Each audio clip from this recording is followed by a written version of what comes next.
Hose, clear hose, or used for condensate pump to discharge the water from a condensate pump. One may ask, well, what is a condensate pump? Simply put, a condensate pump is an analogy may be something similar to a sump pump, a miniature sump pump. Say, for instance, once your A coil begins to sweat, say if the temperature hypothetically may drop down below the dew point and the warm air comes across the coils and it begins to produce moisture, say like another hypothetical like a soda can. If you had a soda can and it produces sweat on it, then at some point, where does this moisture go? Well, you can take a hose like a 3/4 hose and drop it here, drop it here, drop it here. Well, this has a reservoir in the bottom where it holds it. Once it holds it, then it needs to discharge. It has a motor here with this particular one's a 110 plug-in like most I've seen, but that's not to say I'm sure I don't know what else they've got on the market. But this clear hose here is this is just X amount of feet of it, but do straighten it out when you use it. But just simply take this hose here and finagle it onto here. Your water will come up through here. Once it begins to push, the float pushes, the motor begins, it will push the water, and then the water will go. Now, one caveat when doing this, be sure to say zip tie it or however you want to do it to whatever you're going to do, and make sure the other end ejects the water outside.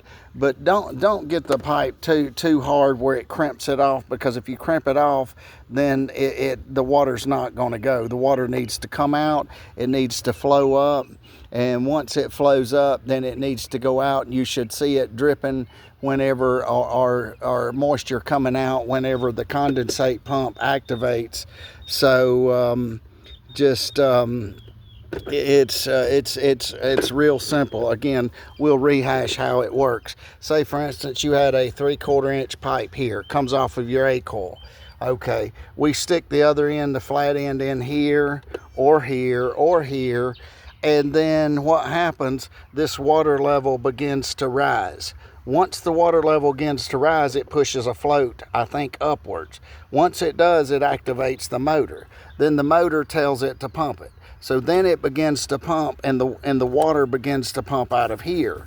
So you would need this on here, and then the water would pump out and then exit the building, so you don't stain your water, your ceiling, wherever you do not want water at. And do keep in mind, one thing to keep in mind here, a caveat: the temperature is hot as blue blazes down here in the south right now.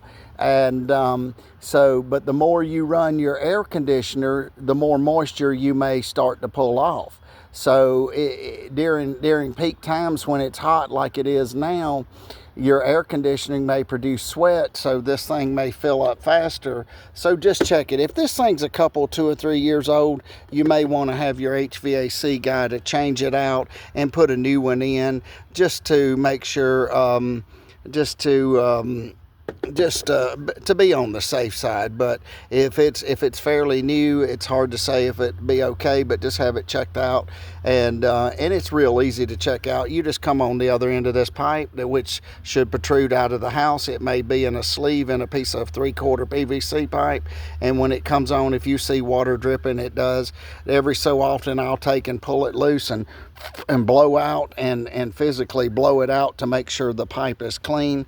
But this is a condensate pump. Again, water comes here, water can come here, water leaves here, water goes through this pipe here, water goes outside of the building, and pump has done its job. So hopefully, if all things being equal and the pump is working properly. How to discharge water from a condensate pump. Thank you guys for watching, and have a great day.